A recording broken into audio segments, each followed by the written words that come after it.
কিছু কিছু মানুষ আছে তাদের দেখলে আল্লাহর কথা স্মরণ হয়, তখন তাদের দেখতে ভালো লাগে।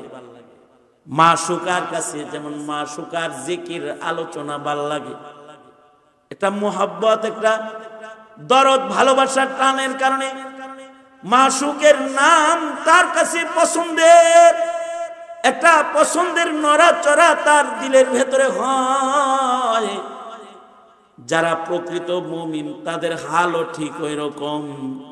ইয়াকুব নানতি বলে, ইদা যুকিরাল্লাহু ওয়াজিলাত কুলুবুহুম, তার মানে হলো মাশুকের জিকির যখন তার কাছে হইতে থাকে তখন চাটার ভিতরে বৈশাও ভাল লাগতে থাকে, আলেম দেখা ভাল লাগতে থাকে। কারণ আলেম দেখলে নবীর কথা স্মরণ হইতে থাকে, আল্লাহর কথা স্মরণ হইতে থাকে, দিলের ভেতরে একটা ভালো লাগা, ভালোবাসা নড়তে থাকে। এই নড়াচড়ার গুণটা যাদের ভেতরে আছে তারা আল্লাহর কাছে সাধারণ মুমিন নয়। উলাইকা হুমুল মুমিনুনা হাক্কা, তারা প্রকৃত মুমিন, তারা সাধারণ মুমিন নয়। লাহুম দারাজাতুন ইনদা রাব্বিহিম, তাদের আল্লাহর কাছে আলাদা একটা মর্যাদা আছে। وقال النبي صلى الله عليه وسلم الإيمان بضع وسبعون شعبة أعلاها لا إله إلا الله وأدناها إماتة الأذى عن الطريق والحياء شعبة من الإيمان أو كما قال عليه الصلاة والسلام اللهم صل على محمد وعلى آل محمد كما صليت على إبراهيم وعلى آل إبراهيم إنك حميد مجيد اللهم بارك على محمد وعلى آل محمد كما باركت على إبراهيم وعلى آل إبراهيم إنك حميد مجيد بلغ العلا بكماله كشف الدجى بجماله حسنت جميع خصاله صلوا عليه وآله بلغ العلا بكماله كشف الدجى بجماله حسنت جميع خصاله صلوا عليه وآله জামিয়া ইসলামিয়া দারুল উলুম বিরাসার আয়োজিত মহতি বার্ষিক ইসলামী মহাসম্মেলনের মোহতারাম সাদার উপস্থিত হযরত বুজুর্গ উলামায়ে কেরাম, সম্মুখপানে সমবেত দিন প্রিয়, ইসলাম প্রিয়, দিনদার ইমানদার মুমিন মুসলমান ভাইয়েরা, বুড়া বাবারা, যুবক ভাইয়েরা, পর্দার আড়ালের মা বোনেরা, আল্লাহর দরবারে শুকর, আল্লাহ তাআলা আমাদেরকে দ্বীনি নসিহতের মজমায়ে উলামাদের সোহবতে, দাওয়াত ও তাবলীগের নিসবতে আমাদেরকে মাদ্রাসার বার্ষিক সম্মেলনে আসার তৌফিক যে মহান রব্বুল আলামিন দান করেছেন, তার দরবারে শুকরগুজার হই, শুকরিয়া আদায় করি, কালিমাতুশ শুকর পড়ি মুহাব্বতের সাথে বলুন আলহামদুলিল্লাহ। ওলামা হযরতগণ নসিহত করেছেন এবং আমার পরেও যোগ্য বুজুর্গ ওলামা হযরতগণ নসিহত করবেন। নসিহতে মাহফিলে আসলে আল্লাহ পাকের ইয়াদ করানো হয়, আল্লাহ পাকের স্মরণ করানো হয়, আল্লাহ পাকের কথা বলা হয়। আল্লাহ পাকের কথা শুনলে, আল্লাহর স্মরণ করাই দিলে মুমিনের লাভ আছে। আমাদের জিন্দেগিতে আমাদের কাছে আমরা যে সকল নিয়ামত পাইছি, এর ভিতরে সবচেয়ে দামি নিয়ামত হলো দৌলতে ঈমান, ঈমানের নিয়ামত। ঈমানের নিয়ামতের চাইতে কোনো দামি নিয়ামত আর নাই। ঈমানের নিয়ামত যার হাসিল আছে, আল্লাহর জান্নাতের মালিকানা তার হাসিল আছে, তার জান্নাত কনফার্ম আছে। কারণ দৌলতে ঈমান সবচেয়ে আদনা আছে, আদনা ঈমান। যে সবচেয়ে ছোট ঈমানদার, তার জান্নাতটাও এমন 7 আসমান জমিনের সমান। আরদুহাস সামাওয়াত ওয়াল আরদ, একেবারে ছোট জান্নাত যেটা আল্লাহ বানাইছেন ঈমানদারের জন্য, সেই জান্নাতটাও এমন 7 আসমান জমিনের সমান। 7 আসমান জমিনের আয়তন মাপার মতো যোগ্যতা আমাদের আছে? হ্যাঁ, ঘুমাইছেন কে কে? যারা ঘুমাইছেন হেরাও না করলেন কে? যাই কে উঠে গেলেন না, ঘুমাইতে না উঠলেন কেবল? যারা যারা ঘুমান নাই এখন জাগ্রত আছেন, তারা দুনো হাত তোলেন তো,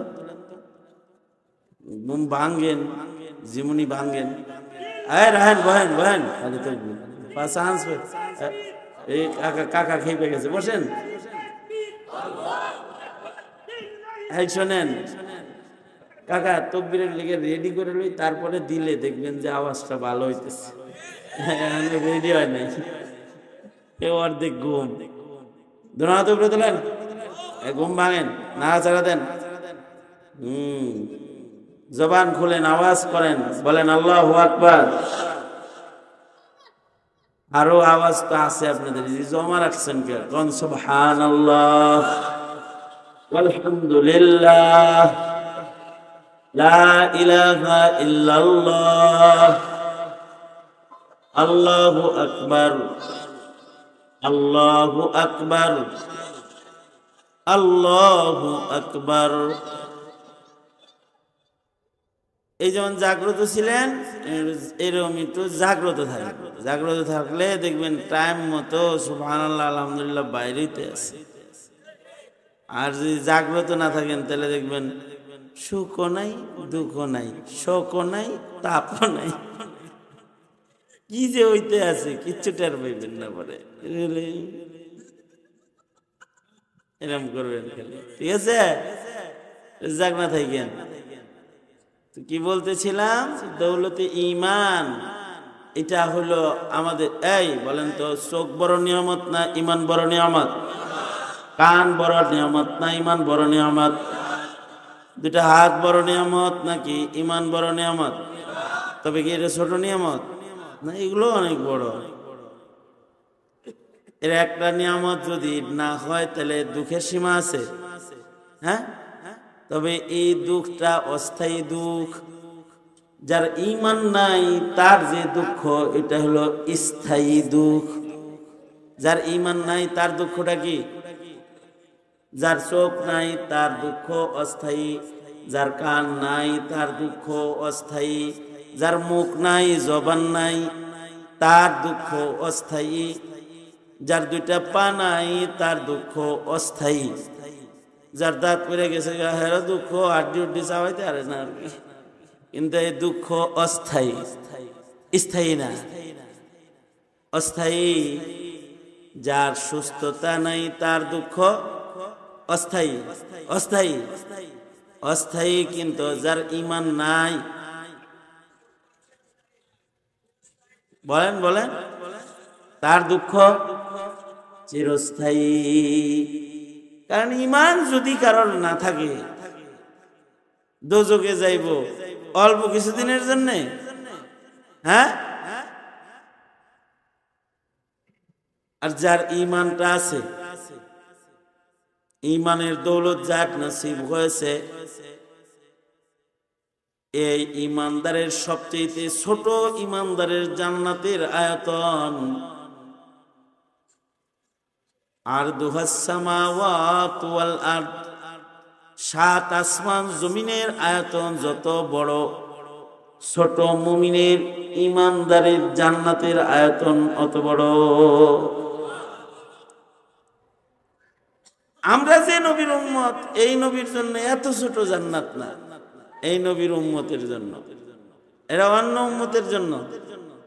হাদিসে আছে নবী আলাইহিস সালাতু ওয়াস সালাম বলেন, বিশ্ব নবীর উম্মত যারা, তাদের যে জান্নাতটা আল্লাহ দিবেন সবচেয়ে ছোট, যেটা যারে সবার পরে দোজখ থেকে বের করব। আল্লাহর রাসূল সাল্লাল্লাহু আলাইহি ওয়াসাল্লাম একজন উম্মত দোজখে থাকতে আল্লাহর নবী নিজে জান্নাতে ঢুকবেন না। খুঁজে খুঁজে খুঁজে খুঁজে বের করবেন। দোজখের চিপায় চাপায় যেখানে যত উম্মত পড়ে থাকবে সকলকে আল্লাহর নবী বের করবেন। খুঁজে বের করে তাদের জন্য শাফাআত করবেন। সবার পরে যে লোকটা জান্নাতে যাবে, শাফাআত পাওয়ার মতো কোনো কামও করে নাই জীবনে, বুঝছেন না? শাফাআত পাইতে পারে এরকম কামও জীবনে করে নাই। মনে করেন কোরআনের পক্ষে জীবনে থাকে নাই, তাহলে না কোরআনে তার শাফাআত করব? কোরআন শাফাআতকারী। আলেমের পক্ষে জীবনে থাকে নাই, আলেমরা শাফাআতকারী। ইয়াশফাউ ইয়াউমাল কিয়ামাহ, আলেমরাও ময়দানে মাহশরে শাফাআত করবে। সর্বকনিষ্ঠ একজন আলেম কমপক্ষে 10 জন, একেবারে ছোট বয়সের একটা কনিষ্ঠ আলেম যার বয়স মাত্র 7 বছর, যার কেবলমাত্র কোরআন মাজিদটা মুখস্থ হয়েছে, ওই অল্প বয়সের মৌলবীটা। কমপক্ষে 10 জন এমন দোজখের মানুষদেরকে শাফাআত করে দোজখ থেকে বের করে জান্নাতে ঢুকাবে, যাদের বদআমলের কারণে দোজখ তাদের জন্য ওয়াজিব হয়ে গেছে। কুল্লুহুম কাদ ওয়াজাবাত লাহুন নার, এদেরকে শাফাআত কইরা আল্লাহর জান্নাতের ভেতরে ঢুকায় ফেলবে, অথবা নবীজির শাফাআত পেয়ে গেছে কোন নেক আমলের কারণে। এমন একজন মুমিন যার জীবনে কোনো নেক আমলও নাই, শাফাআতও পাইছে না, মনে হয় কোনো শাফাআত নাই হের। এরপরেও সে যেহেতু বলেছে লা ইলাহা ইল্লাল্লাহ মুহাম্মাদুর রাসূলুল্লাহ, এই ঈমানের কারণে আল্লাহর একটা দয়া তার উপরে হবে। আল্লাহর দয়ার কারণে, এই ঈমানের কারণে সে আল্লাহর সাথে কথা বলার সুযোগ পাবে। সে আল্লাহর কাছে বলবে, আল্লাহ আমি জান্নাত নাই পাইলাম, তো আমাকে দোজখের এইরকম কঠিন জায়গা থেকে একটু সরায় জান্নাতের কাছাকাছি রাখা যায় না, যেন গ্রান পাওয়া যায়, এরকম বলবে আর কি, বাহানা খুঁজবে। শেষ বেলায় বলবে জান্নাতের গ্রাম যেহেতু পাই, তাহলে আমার আরাফে বসাবে। আরাফ মানে দোজখেও না জাহান্নামেও না, মাঝখানে থাকি আমি। আল্লাহ তাআলা বলবে ঠিক আছে এনে থাক, ওই জায়গায় রাখবে। ওখানে যাওয়ার পরে বলবে আল্লাহ এই ভিতরে কোনায় একটু বসতে দেন যায় না, আমি তো ইমানদার, তো আপনি যে আমার রব এটা বলছি, তো আমি আপনি ছাড়া কোনো ইলাহ নাই, এই কথা আমার মুখে বাইর হয়েছে, তো আল্লাহ আমাকে জান্নাতের ভিতরে এক কোনায় একটু বসতে দেন যায় না। তো এক কোনার ভেতরে বসতে যে এই বাহানা করে যে ভিতরে একবার ঢুকবে কোনায়, এর জান্নাত কত বড় হবে। আল্লাহর রাসূল সাল্লাল্লাহু আলাইহি ওয়াসাল্লাম বলেছেন, তার জান্নাতটাও হবে এমন পৃথিবীর 10 পৃথিবীর সমান। কত দামি নিয়ামত ঈমান।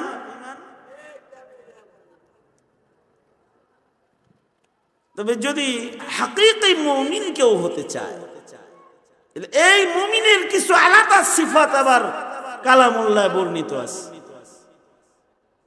সফল মুমিন, আসল মুমিন, জাগর এরকমই ছোট জান্নাত না, বড় বড় জান্নাত, ফেরদাউস জান্নাত, আদন জান্নাত, কত বড়, এই আসমান জমিন দিয়ে এগুলোর উপমা হবে না, এত বড়। সেই বড় জান্নাত আল্লাহ যে মুমিন গুলাকে দান করবে, যাদের দোজখে যাওয়া লাগবে না, মর্যাদার মুমিন, তারা মর্যাদার মুমিন। লাহুম দারাজাতুন ইনদা রাব্বিহিম, আল্লাহর কাছে এদের উঁচু মর্যাদা আছে, ছোট মর্যাদা না। এই ছোট্ট জান্নাতের উপযুক্ত মর্যাদা না, তারা একটু বড় মর্যাদার জান্নাত। বড় মর্যাদার জান্নাতি কাদেরে কাদেরে আল্লাহ বানাইবেন। বড় মর্যাদার জান্নাতীদের যে সিফাত গুলো কোরআনে হাকিমে বর্ণিত আছে, তার ভেতরে বড় জান্নাতীদের আলোচনা করতে গিয়ে আল্লাহ তাআলা 5 কিসমের গুণ বর্ণনা করেছেন। যেই মুমিনদের ভেতরে 5 প্রকারের গুণ থাকবে, সেই মুমিনগুলা সাধারণ জান্নাত নয়, মর্যাদার জান্নাত পাবে। এই মুমিনগুলাকে আল্লাহ মর্যাদার জান্নাতের আসন দান করবে। যাদেরকে মর্যাদার জান্নাত দিবেন, তাদের একটা সিফাত হলো যে ইদা যুকিরাল্লাহু ওয়াজিলাত কুলুবুহুম, তাদের ভেতরে আল্লাহর ডর আছে এই পরিমাণ যে শুনলে আল্লাহর ভয় ভিতরে দুলা দেয়, আল্লাহর নাম শুনলে। যাদের ভিতরে ঈমানের এই সিফাতটা আছে, তারা আল্লাহর নাম শুনতে যায়। আল্লাহর নামের সাথে তাদের একটা মহব্বত আছে, তারা যেখানে আল্লাহর নাম আলোচনা হয় ওইখানে যায়, শুনে আর কান্দে। দেখবেন ওয়াজ মাহফিলে যখন বান্দারা বসে, তো আল্লাহ পাকের আলোচনা হয়, তো তাদের চোখের পানি বের হয়, তারা কান্দে, রুনা জারি করতে থাকে। একটা ভয়, নাম শুনে একটা ভয়, আল্লাহর স্মরণ হইছে তাতেই একটা ভয়। এই ভয়টা মহব্বত মিশ্রিত ভয়, তাকওয়ার ভয়। সাপ বিচ্ছুর ভয়ের মতো ভয় না, বাঘ ভাল্লুকের সিংহের ভয়ের মতো ভয় না। বিষধর সাপকে যেমন ভয় পায় ওই ভয় না, এই ভয়টা মহব্বত মিশ্রিত ভয়। যেমন মা বাবারে ভয় পায়, ডাকাতরেও ভয় পায়। ডাকাতরে ভয় পায় একরকম, আর মা বাপ মুরব্বী তাদের ভয় পায় আর এক রকম। এটা একটা মহব্বতের কারণে ভয়। মহব্বত যখন নষ্ট হয় তখন ভয় নষ্ট হয়। এ কারণে স্ত্রীর দিলে যদি স্বামীর মহব্বত থাকে, তখন স্বামীর খুব ভয় পায়। যেদিন মহব্বত নষ্ট হয়ে যায়, সেদিন ভয় নষ্ট হয়ে যায়।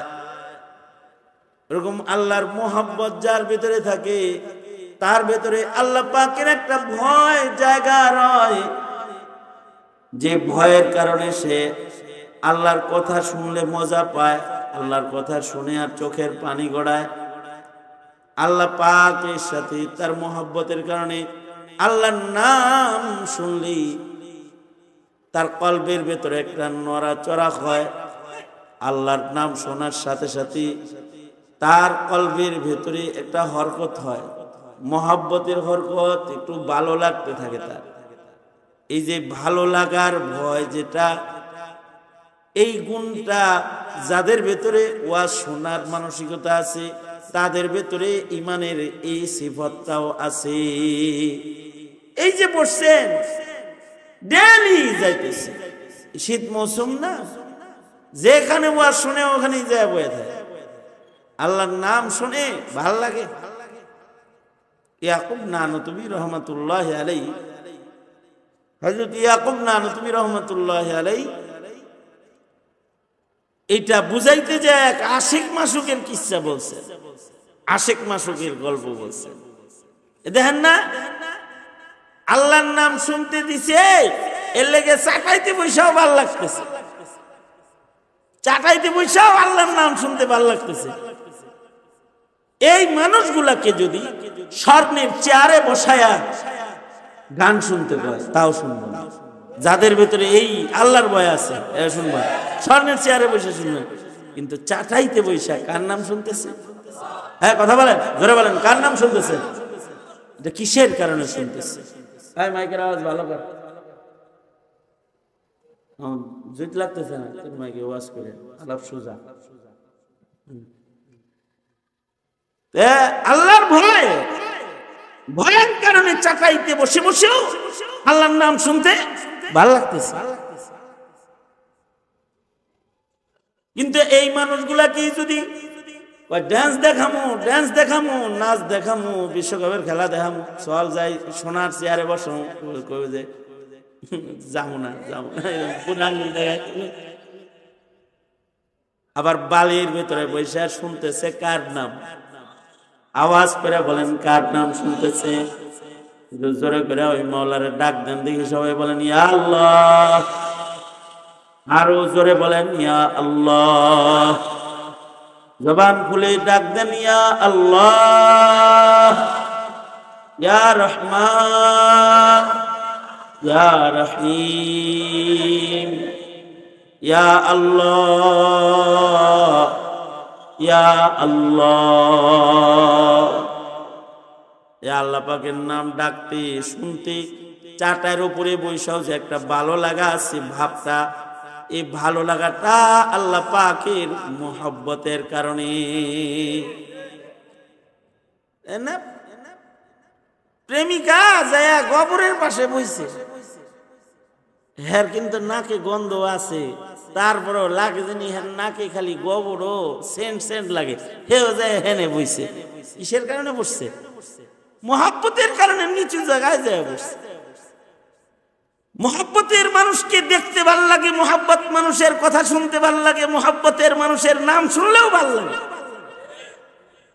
উপমা দিয়া ইয়াকুব নানতুবি রাহমাতুল্লাহি আলাইহি তিনি বুঝাইছেন যে এক রাজা জঙ্গলে ঘুরতে গেছে। এক রাজা জঙ্গল এলাকায় ঘুরতে ঘুরতে রাজার বড় পিপাসা লাগছে। তো জঙ্গলের পাড়ে এক কাঠুরিয়ার বাড়ি, কাঠুরিয়ার বাড়ির দরজায় দাঁড়ায়া রাজা সে পানি চাইতেছে, পানি।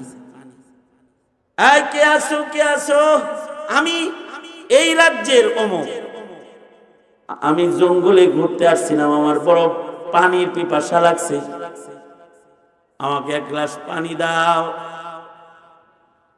ঘটনাচক্রে কাঠুরিয়া বাড়িতে নাই, এই বাড়িতে কাঠুরিয়ার সুন্দরী একটা মেয়ে আছে। এই মেয়েটা ঘর থেকে বাদশার আওয়াজ শুনছে, বাদশার আওয়াজ শুনে চিন্তা করতেছে বাদশার সামনে খালি পানি কেমনে দিই। এক গ্লাস লেবুর শরবত বানাইছে, সুন্দর করে ঠান্ডা পানির এক গ্লাস লেবুর শরবত বানায়া পেয়ালায় করে এনে বাদশার সামনে হাজির করছে।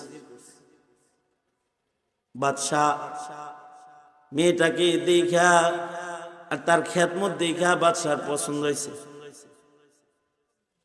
হায় হায় চাইলাম, এই তোমাদের বাড়িতে আর কেউ নাই? কয় নাই। তুমি কে? কয় আমি এই বাড়ির মালিক কাঠুরিয়া অমুকের মেয়ে। তুমি যে শরবত আনলে, যে আপনি একজন শানদার মানুষ, খালি পানি আপনার সামনে কেমনে দেই? এ কারণে সুন্দর করে আর শরবত যা ছিল বাড়িতে তাই দিয়ে যেটা পারছি ওইটা বাদশার খেদমতে হাজির করেছি। তার লজ্জা, তার আবরুওয়ালা হালাত, তার ইমানের রং তার কথা, তার শব্দ উচ্চারণ, শব্দ চয়ন, তার ব্যবহার দেখে বাদশাহ এই মেয়েরে পছন্দ করে ফেলাইছে। পছন্দ করে বাদশাহ গেছে রাজমহলে। পরের দিন বিবাহের প্রস্তাব আকারে রাজ্যের থেকে, রাজমহল থেকে একটা কাফেলা কাঠুরিয়ার বাড়ি পাঠাইছে। যে এই কাঠুরিয়া, তোমার খুশকপাল, তোমার মেয়েটাকে বাদশার পছন্দ হয়ে গেছে, তিনি নিজেই বিবাহের প্রস্তাব পাঠাইছে। মানে কই ছিল কাঠুরিয়া, আর এখন হইব রাজার শ্বশুর। অবস্থাটা কি? বাদশার শ্বশুর হবে। এই যুগের রাজা বাদশাদের মতো বাদশা ওই যুগে ছিল না।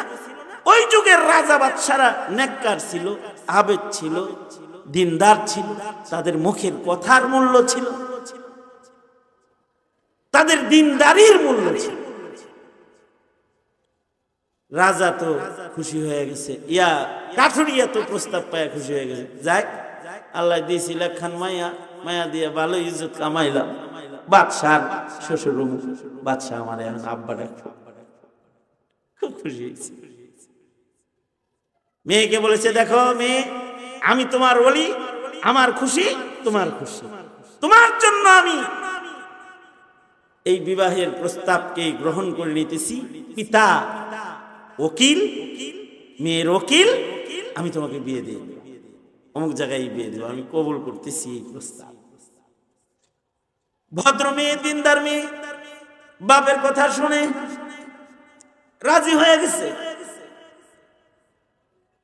বাদশার ঘরে রানী হইয়া সে প্রবেশ করেছে। এই মেয়েটা আগে থাকতো চাটাইয়ের উপরে, আগে থাকতো পুরে ঘরের ভেতরে, যে ঘরের ভেতরে দুলবালি, এখন থাকে রাজমহলে। আগে খাইতো পান্তা ভাত, কাঁচামরিচ। কাঠুরিয়ার ঘরে জন্ম, এখন আন্ডা, মাছ, খান্ডা সব হাজির আছে। রাজার দস্তরখানে খানা খায়, বাদশার সাথে খাবার খায়, অর্ধাঙ্গিনী হয়েছে বাদশার। কিন্তু যতই বাদশার লগে আছে, ধীরে ধীরে এই মেয়েটা হ্যাংলা হয়ে যেতেছে, স্বাস্থ্য শুকায় যাইতেছে, স্বাস্থ্য খারাপ হয়ে যাইতেছে। রাজার মাথা খারাপ, পছন্দ করে একটা দিনদার একটা মেয়ে ঘরে আনলাম, বিবি বানাইলাম, সে কিনা অসুস্থ হয়ে যাইতেছে। সকল হাকিম একত্রিত করে তাদের দ্বারা চিকিৎসা করতেছে, কিন্তু যত চিকিৎসা করে তত খালি রোগ বাড়ে। চিকিৎসকদের চিকিৎসা তার কোনো কাজে আসতেছে না। রাজমহলে ভালো খেয়ে ভালো জায়গায় থেকেও সে অসুস্থ হইয়া মৃত্যুর মুখোমুখি হয়ে যাইতেছে। হাকিম সাহেবদের ভিতরে একজন চালাক হাকিম ছিল। চালাক হাকিম বলে, বাদশাহ নামদার, আপনার বিবিটাকে রাজমহল থেকে একটু সরায়া কাঠুরিয়ার ওই কুড়ে ঘরে কিছুদিন রাখবার চাই, এবং আমি তার চিকিৎসা করতে চাই। ঠিক আছে, অনুমতি দেওয়া গেল। বাস তাকে নিয়ে যাইতেছে, কাঠুরিয়ার কুড়ে ঘরে নিয়ে জায়গা দিচ্ছে। হাকিম সাহেব কোনো চিকিৎসা করে না, খালি হাল্লায় গল্প করে। জিগায়, আপনার কি ভাল লাগে? কয়, এটা ভাল লাগে, আমার ফুলের ভেতরে অমুক ফুলটা ভাল লাগে, গাছের ভিতরে অমুক গাছ আমার পছন্দের, অমুক জিনিস খাইতে আমি পছন্দ করি। আপনার এটা ঘর, এই ঘরের ভিতরে আপনার কোন জিনিস পছন্দ, কোন কাপড় পছন্দ? এখন তো রানীর কাপড় গায়ে আছে, আমার পছন্দের কিছু কাপড়ও আছে। এই আলমিরার ভেতরে আমি গরিব যখন ছিলাম তখনকার কাপড় আছে, পছন্দের কাপড় বাইর করছে, পড়ছে। কয়, তাহলে এটা পরে। আপনার কি পছন্দের কোনো অলংকার হ্যাঁ, আমার পছন্দের একটা আংটি আমার ঘরে আছে, যে আংটিটার সাথে আমার বড় প্রেম, বড় ভালোবাসা, পছন্দের আংটি। আপনার গলায় যে হীরামণি মুক্তা খচিত অলংকার আছে, তার চাইতে ওই আংটিটা আপনার কাছে বেশি দামি। কয় হ্যাঁ, ওইটা দেখলে আমার ভাল লাগে, পড়তেও আমার ভাল লাগে। কিসের নির্মিত আংটি? কয় সামান্য একটু রূপা, সামান্য একটু স্বর্ণ মিশানো, আর বাকি তামার একটা আংটি, কিন্তু এটা আমার পছন্দের অঙ্গুঠি। তাহলে আপনি রাজার হীরার আংটি খুলেন, অলংকার খুলেন, তামার আংটিটাই পড়েন। এই তামার আংটি পড়ছে, এই আংটিটা খালি খোলে আর এটা খালি দেখে, ধীরে ধীরে যেন রুগী একটু তাজা হইতেছে। হাকিম সাহেব রোগ ধরে ফিরেছে। হাকিম সাহেব বলে, রানী মনে কিছু নিবেন না, একটা গোপন রাজ আপনার কাছ থেকে জানবার চাই। এই যে আংটিটার কথা শুনলে আপনার একটু শরীরে একটু ভালো ভাব আসে, আপনি একটু খুশি হন, ভেতরে একটা নড়াচড়া হয়, আনন্দ উৎফুল্লের সাথে আপনি অঙ্গুঠিটার দিকে নজর করে তাকান। আমি হাকিম হিসাবে জানবার চাই, ওই অঙ্গুঠিটা কে আপনাকে দিয়েছে? এটা কি আপনার আব্বা আপনারে বানায় দিছিল? না। এটা কি আপনার কোনো আত্মীয় স্বজন আপনাকে উপঢৌকন করেছে? না। এটা কি আপনি টাকা দিয়ে বানাইছেন? না। এটা কি কারোর দেওয়া কোনো গিফট? হ্যাঁ। কার দেওয়া গিফট? তা বলা যাবে না, এটা বলা যাবে না কার দেওয়া গিফট। এটা না, চিকিৎসার স্বার্থে আপনি বলুন। ইয়াকুব নানুতুবি রহমাতুল্লাহ আলাইহি বলেন, হাকিম এমন ভাবে কসম খায়া বলছে, আমি কারোর কাছে বলতাম না। বলেন এটা কে দিছে? কয় এটা এমন একটা আংটি, যেই আংটিটা আমার এক মাসুক আছে স্বর্ণকার, যার সাথে আমার প্রেম ভালোবাসা, কিন্তু আমি তো বাবা আমার ওকিল, তাই রাজার প্রস্তাবে, বাদশার প্রস্তাবে রানী হয়ে রাজমহলে গেছি, কিন্তু এই আঙ্গুটিটা এমন একজনের দান যার সাথে আমার দিলের টান। এই আংটি দেখলে তার কথা আমার স্মরণ হয়, এ কারণে এই আংটি দেখলেও আমার ভালো লাগে। এই যে একটা মুহাব্বত, যেই মুহাব্বতের কারণে মাসুকের কথা স্মরণ হইলে এবার এই রোগী ধীরে ধীরে সুস্থ হইতেছে কুরে ঘরের ভেতরে। ঘটনা বলি, ইয়াকুব নানুতুবি বলে, শেষ পর্যায়ে রাজা তার বিবির মুহাব্বতে বিবিকে তালাক দিয়ে স্বর্ণকারের লগে বিয়ে করাই দিচ্ছে, বাস সুস্থ হয়ে গেছে। ইয়াকুব নানুতুবি বলে, কিছু কিছু মানুষ আছে যাদের আল্লাহর সাথে প্রেম, তাদের যাদের দেখলে আল্লাহর কথা স্মরণ হয়, তা করে দেখতেও ভালো লাগে। আংটি দেখলে যেমন মাসুকের কথা স্মরণ হয়, কিছু কিছু মানুষ আছে তাদের দেখলে আল্লাহর কথা স্মরণ হয়, তখন তাদের দেখতে ভালো লাগে। মাসুকার কাছে যেমন মাসুকার জিকির আলোচনা ভালো লাগে। একটা মোহাব্বত, একটা দরদ, ভালোবাসার টানের কারণে মাসুকের নাম তার কাছে পছন্দের, একটা পছন্দের নড়াচড়া তার দিলের ভেতরে হয়। যারা প্রকৃত মুমিন তাদের হালও ঠিক ওই রকম। ইয়াকুব নানুতুবি বলে, ইদা যুকিরাল্লাহু ওয়াজিলাত কুলুবুহুম, তার মানে হলো মাসুকের জিকির যখন তার কাছে হইতে থাকে, তখন চাটার ভিতরে বৈশাও ভাল লাগতে থাকে, আলেম দেখা ভাল লাগতে থাকে। কারণ আলেম দেখলে নবীর কথা স্মরণ হইতে থাকে, আল্লাহর কথা স্মরণ হইতে থাকে, দিলের ভেতরে একটা ভালো লাগা, ভালোবাসা নড়তে থাকে। এই নড়াচড়ার গুণটা যাদের ভেতরে আছে, তারা আল্লাহর কাছে সাধারণ মুমিন নয়, উলাইকা হুমুল মুমিনুনা হাক্কা, তারা প্রকৃত মুমিন, তারা সাধারণ মুমিন নয়। লাহুম দারাজাতুন ইনদা রাব্বিহিম, তাদের আল্লাহর কাছে আলাদা একটা মর্যাদা আছে। এটা হলো একটা। ইদা যুকিরাল্লাহু ওয়াজিলাত কুলুবুহুম। দ্বিতীয় নাম্বার গুণ, ওয়াইদা তুলিয়াত আলাইহিম আয়াতুহু ওয়াইদা তুলিয়াত আলাইহিম আয়াতুহু যাদাতহুম ঈমানা, তারা মর্যাদার মুমিন, যাদের সামনে আল্লাহর কালাম পড়লে তাদের ঈমান বাড়ে। ঈমান এটা বাড়ে কমে, ঈমানের হালতের পরিবর্তন হয়, বস্তের হালত পস্তের হালত। কখনো ঈমানটা বুঝা থাকে, সুখে থাকে, কখনো ঈমানটা ফুল্লা ওঠে। কিছু কিছু সময় ঈমান বাইরে যায়, কিছু কিছু সময় ঈমান বাড়ে। অবশ্য কেউ কেউ বলে ঈমান লা ইয়াজিদু ওয়া লা ইয়ানকুস, ঈমান বাড়েও না কমেও না। না, আহলুস সুন্নাতি ওয়াল জামার আকীদা হলো ঈমানও বাড়ে।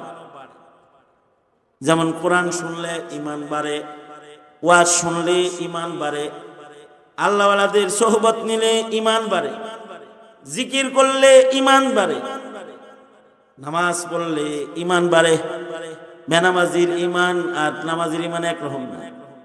নেক কাজ করলে ধীরে ধীরে বান্দার ঈমান বাড়ে। কিছু কিছু আমল আছে যে আমলের দ্বারা ঈমান বাড়ে। মর্যাদার মুমিনদের এটা একটা সিফাত, ইদা তুলিয়াত আলাইহিম আয়াতুহু যাদাতহুম ঈমানা। যদি মুমিনের সামনে আল্লাহর কালাম পড়া হয় তো কোরআন শুনে ঈমান বেড়ে যায়। এটা মর্যাদার মুমিনদের গুণ। দেখবেন যখন ওয়াজ নসিহত হয়, শ্রোতারা বসে বসে বয়ান শুনতে থাকে, আল্লাহর কথা তিলাওয়াত হইতে থাকে, কালাম তিলাওয়াত হইতে থাকে, এটা শুনতে থাকে আর তার ঈমান বাড়তে থাকে। সে তখন দিলে দিলে তওবা করতে থাকে, ওই গুনাহটা আর কোনোদিন করব না, এই আমলটা আর কখনো ছাড়বো না। ঈমান বাড়তেছে ধীরে ধীরে বাড়তে থাকে। যেমন আল্লাহর কালামের তিলাওয়াত শুই না, হযরত উসমান যেদিন শহীদ হইলেন, হযরত উসমান যেদিন শাহাদাত বরণ করলেন, উনি কোরআন শরীফের তিলাওয়াত করতেছিলেন। মুনাফিকরা তো ভিতরে ঢুকে পড়ছে হযরত উসমানকে শহীদ করার জন্য। তারিখে আছে এই মুনাফিকদের সাথে কিছু মুমিনও ঢুকে পড়ছে দেয়াল টপকায়া হযরত উসমানের ঘরের ভিতরে। যে হযরত উসমান তখন আল্লাহর কালাম তেলাওয়াত করতেছে, রাজা বলতেছেন, যাই আমিরুল মুমিনিন উসমান, খেলাফতের দায়িত্ব ছেড়ে দিন, যদি ছেড়ে না দেন তাহলে গলা কেটে ফেলবো। কিন্তু এখন হযরত উসমান বললেন, আল্লাহর রাসূল বলছে তোমার ইজ্জতের জামাটা নিতে আইব, জোর করে নিতে চাইব, জান থাকতে দিও না। যারা নিতে আইব তারা হক না, তারা বাতিল। নবী আমারে আগেই বলে গেছে, জীবন দিব, শহীদ হব, খেলাফতের দায়িত্ব ছাড়ব, দেব না তোমাদের। হযরত উসমান বললেন, কেন আমাকে মারবা তোমরা? আমি কি এমন যে আমাকে মারা যায়? আমি জীবনে কোনোদিন মানুষ মারিনি। মা কাতালতু নাফসাল্লাতী হারামাল্লাহু ইল্লা বিল হক। মানুষ মারে হলো, কেউ যদি মানুষ মারে তো তাকে মারে কিসাস। আমি কি কাউকে এরকম মারছি যে কিসাস নিবা? মানুষ যদি জিনা করে তাহলে তাকে সঙ্গে সার করে। মা জানাইতু ফিল জাহিলিয়া ওয়ালা ফিল ইসলাম। আমি জাহিলিয়াতেও জিনা করি নাই, ইসলামেও জিনা করি নাই, আমার মারবা কেন? আমি শরাব পান করি নাই, আমি ইরতিদাদের গুনাহ করি নাই, আমি মুরতাদ নই, তো আমাকে মারবা কেন, তোমরা মুমিন। এই ভাষণ দিয়া হযরত উসমান জোরে জোরে কোরআন শরীফ পড়া শুরু করেছে। হযরত উসমান যখন আল্লাহর কালাম তিলাওয়াত করতেছেন, মুনাফিকদের ভিড়ে ভিড়ে যারা মুমিন দাঁড়ায় ছিল, এদের আল্লাহর কালামের তেলাওয়াত শুনে তাদের ঈমান বাইরে গেছে। সাথে সাথে তারা ভাগ্যা পড়ছে, বুঝে এসে গেছে যে এটা অন্যায়। কিন্তু যারা মুনাফিক তাদের ঈমান বাড়ে নাই, মুমিন যারা তাদের ঈমান বাড়ছে। ওই কথাটাই আল্লাহ বলতেছেন, ওয়াইদা তুলিয়াত আলাইহিম আয়াতুহু যাদাতুহুম ঈমানা। মুনাফিকের কান দিয়া ওয়াজ শুনলে জীবনে কোনোদিন ঈমান বাড়বে না। মুনাফিকের কান দিয়া কোরআন তেলাওয়াত শুনলে ঈমান বাড়বে না। ঈমানদারের কান দিয়া যদি কেউ কোরআন তেলাওয়াত শুনে তাহলে ঈমান বাড়বে। লোকটা যদি দিল হয় ঈমানের দিল, ঈমানদারের দিল যদি আল্লাহর কালামের তিলাওয়াত শুনে তাহলে তার ঈমান বেড়ে যায়। ওয়াইদা তুলিয়াত আলাইহিম আয়াতুহু যাদাতুহুম ঈমানা। মুনাফিক যারা তাদের ঈমান বাড়ে নাই, কিন্তু মুমিন যারা তাদের কিন্তু ঈমান বেড়ে গেছে। সাথে সাথে তারা দেয়াল টপকায়া আবার বাইরে চলে গেছে, দরজা খুলে বাইকে পড়ছে। কিন্তু মুনাফিক যারা তারা হত্যাকার্যে অংশগ্রহণ করেছে এবং হযরত উসমানের গর্দানের উপরে তেলাওয়াতরত অবস্থায় ছুরি বসায়া দিছে। হযরত উসমানের উপরে ছুরির আঘাত করলে হযরত উসমানের বিবি ছুরির আঘাত থামাইবার জন্য হাত আগায় দিছে। হযরত উসমানের স্ত্রীর 4টি আঙ্গুল মাথা কেটে হাতের ভেতর থেকে আলাদা হয়ে গেছে। ছুরিটা যায় হযরত উসমানের গর্দানে বসে গেছে এবং হযরত উসমানের গলা কেটে রক্তের ফোঁটা আল্লাহর কালামের পাতার উপরে পড়ে গেছে। হযরত উসমান কোরআনের উপরে পড়ে শাহাদাত বরণ করেছে। শহীদে শহীদে ব্যবধান আছে। হযরত উসমান হলেন শহীদদের ভেতরে এমন শহীদ যে শহীদের শাহাদাতের সাক্ষ্য আল্লাহর কোরআন নিজে দাঁড়ায় দিবে।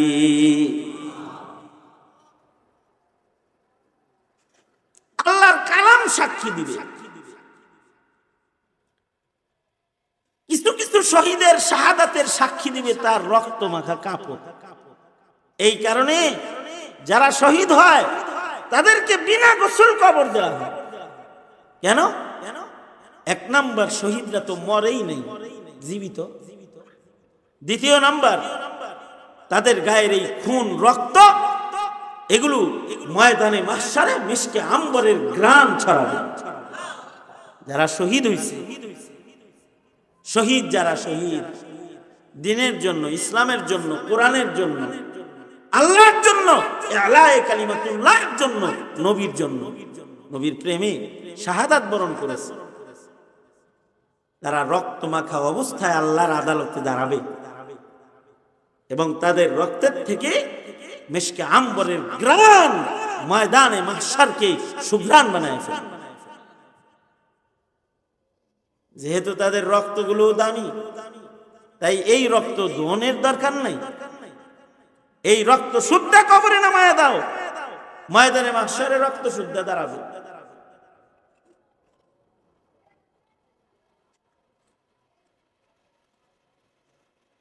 হযরত উসমান ও শহীদ। হযরত উসমান তো কারোর রক্তমাখা কাফন তার শাহাদাতের সাক্ষী, কারোর ঢাল তরবারি তার শাহাদাতের সাক্ষী। কিন্তু হযরত উসমান এমন শহীদ যে ওনার শাহাদাতের সাক্ষী আল্লাহর কোরআনের পাতা নিজে দিবে, কোরআন শরীফ দিবে শাহাদাতের সাক্ষী। কারণ উনি শহীদ হইলেন তেলাওয়াতরত অবস্থা ওনার রক্তের ফুটাগুলো প্রথম আল্লাহর কালামের উপরে গড়ায়া পড়ছে।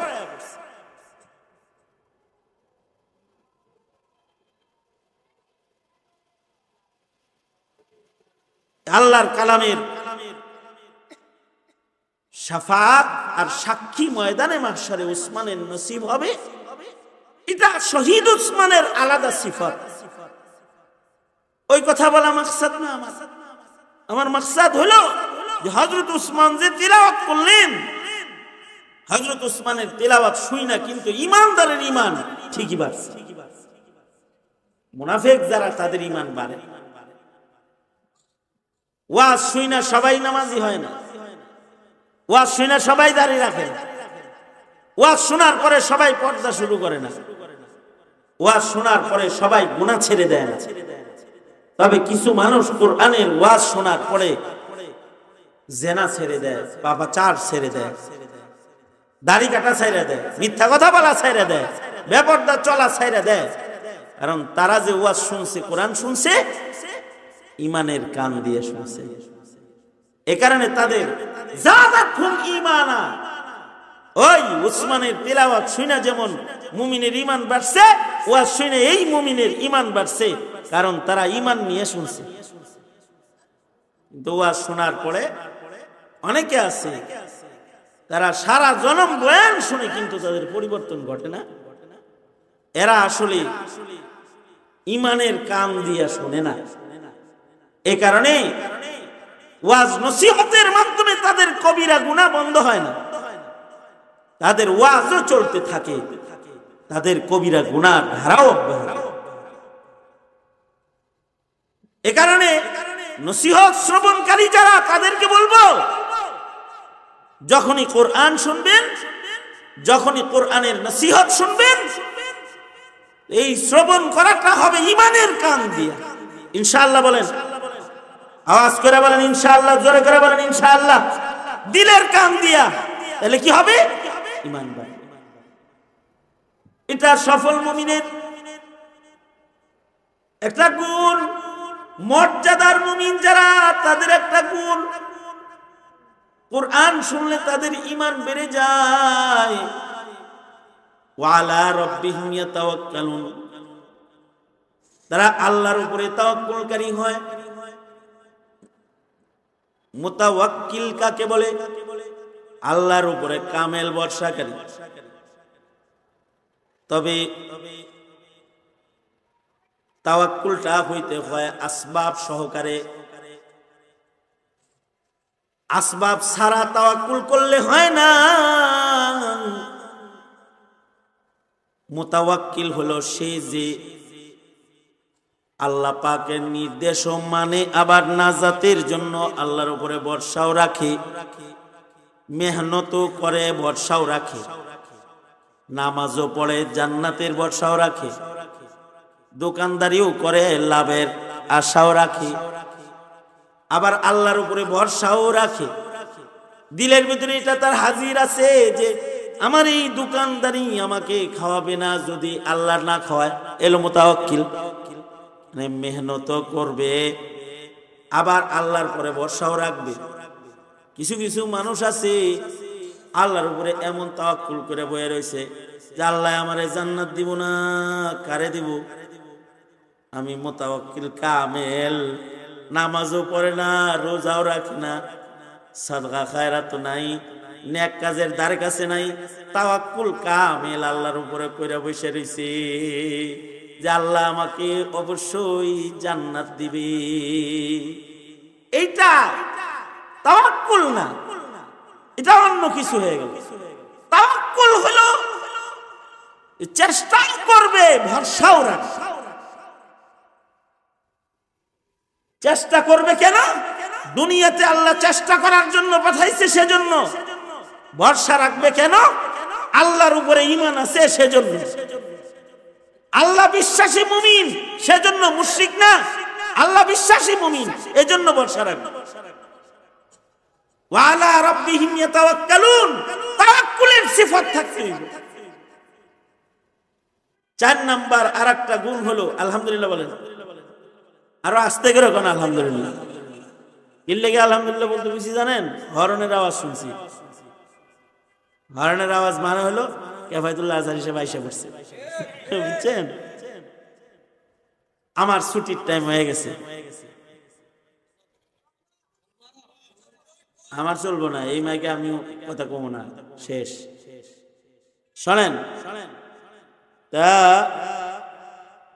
তাওয়াক্কুল কামিল হইতে হবে, চেষ্টাও থাকতে হবে। সফল মুমিন, মর্যাদার মুমিনের 4 নাম্বার সিফাত হলো আল্লাযীনা ইউকিমুনাস সালাত, নামাজি হইতে। যে ঈমানদার নামাজি না, সেই ঈমানদার মর্যাদার মুমিন না, ঠিক কি না? আওয়াজ করে বলেন, আওয়াজ করে বলেন, কথাটা বুঝাইছে? অনেকে বলে না যে নামাজ পড়ি না কিন্তু ঈমান ঠিক আছে। যে ঈমানদার নামাজ পড়ে না, সেই ঈমানদার মর্যাদার ঈমানের অধিকারী ঈমানদার না, নামাজি হইতে হবে।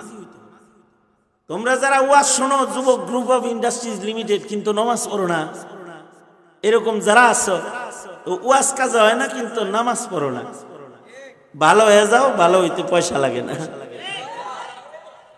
কি ঠিক? কি কি ঠিক? হ্যাঁ, কি ভালো হইবা? মনে মনে মনে মনে নামাজ পড়বা তা? এই কে আইছে না?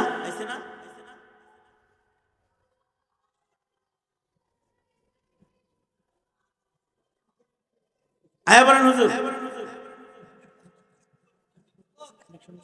হ্যাঁ হ্যাঁ হ্যাঁ, হবে হবে। কই গেল? হ্যাঁ, ইন্না লিল্লাহি ওয়া ইন্না ইলাইহি রাজিউন।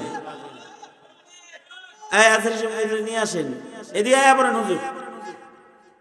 বিশ্বহুজুর, বিশ্বহুজুর, আল্লাহর রাস্তায় নিচে আসেন। শোনেন,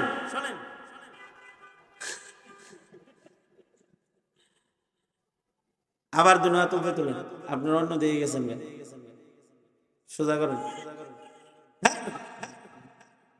ভালো করে দেওয়া জানে না, কিছু খালি দেয়। সোজা সোজা সোজা, না সারা দেন, বলেন আল্লাহু আকবার।